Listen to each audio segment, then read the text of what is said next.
ప్రభువునందు ప్రియులారా, మీ అందరికీ ప్రభువైన యేసుక్రీస్తు నామమున శుభములు. మహిమతో నిండిన ఇల్లు.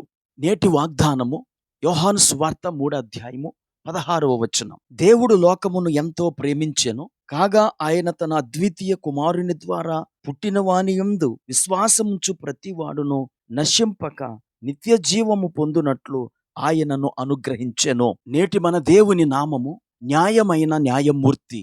కీర్తనలు 9:8.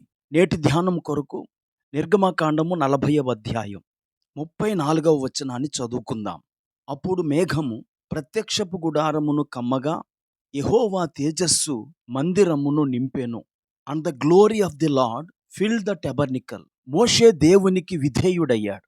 మోషే విధేయతకు దేవుడు మహిమతో ప్రతిస్పందించాడు. ప్రియులారా, ఇది ఒక శక్తివంతమైన సత్యాన్ని వెల్లడి చేస్తుంది. దేవుడు తన కోసం సిద్ధం చేసిన వాటిని నింపుతాడు. విధేయత దేవునికి ఒక నివాసాన్ని సృష్టిస్తుంది.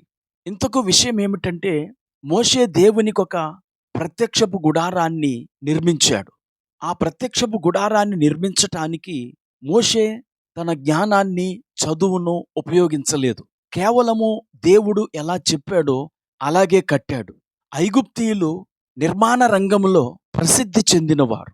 మోషే ఐగుప్తీయుల సకల విద్యలను అభ్యసించిన ప్రవీణుడు అని అపొస్తలుల కార్యముల గ్రంథం 7:22లో స్టెఫను చెప్తాడు.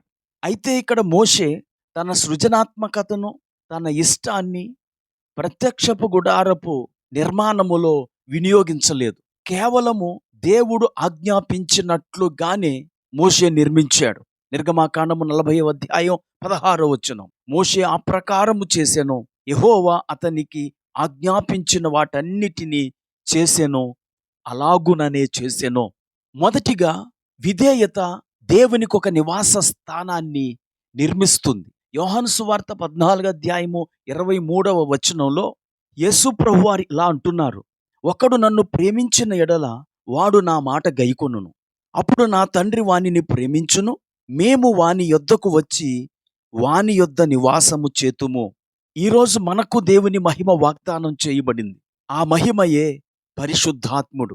మనము పరిశుద్ధాత్ముని కూడా విధేయత ద్వారానే పొందుకొనగలం. అపొస్తలుల కార్యముల గ్రంథం 5వ అధ్యాయము 32వ వచనాన్ని చూడండి. మేమును దేవుడు తనకు విధేయులైన వారికి అనుగ్రహించిన పరిశుద్ధాత్మయు. రెండవదిగా, మహిమ మన నడకను మారుస్తుంది. మోషే నిర్మించిన ప్రత్యక్షపు గుడారములోనికి మహిమ వచ్చి చేరగానే మోషే నడక మారిపోయినది. 35వ వచనం. ఆ మేఘము మందిరము మీద నిలుచుట చేత మందిరము యెహోవా తేజస్సుతో నిండెను గనుక మోషే ప్రత్యక్షపు గుడారములోనికి వెళ్ళలేకుండెను. అంటే మోషే యొక్క నడకను నియంత్రించినటువంటి మహిమ. ప్రియులారా, దేవుని మహిమ మనలోనికి వచ్చినప్పుడు ఆ మహిమయే మనలను నడిపిస్తుంది, నియంత్రిస్తుంది. ఈరోజు పరిశుద్ధాత్ముడు మనలో ఉన్న దేవుని మహిమయ్య ఉన్నాడు. అపోస్తలుడైన పౌలు కొలస్సీలకు రాసిన పత్రికలో ఈ మాటే చెప్తాడు. 1వ అధ్యాయం 27వ వచనం. ఈ మాటలు వింటున్న నా ప్రియ స్నేహితుడా, సోదరి, నువ్వు ఈ సంవత్సరం దేవునికి విధేయురాలుగా జీవించినప్పుడు నీలో ఉన్న క్రీస్తు మహిమ నిరీక్షణ అయి ఉంటాడు. నీ ఒక ప్రత్యక్షపు గుడారం అవుతావు. నీ నడక, నీ ప్రవర్తన నియంత్రించబడుతుంది. నీవు దేవునికి మహిమకరంగా జీవిస్తావు. ప్రార్థన చేసుకుందాం.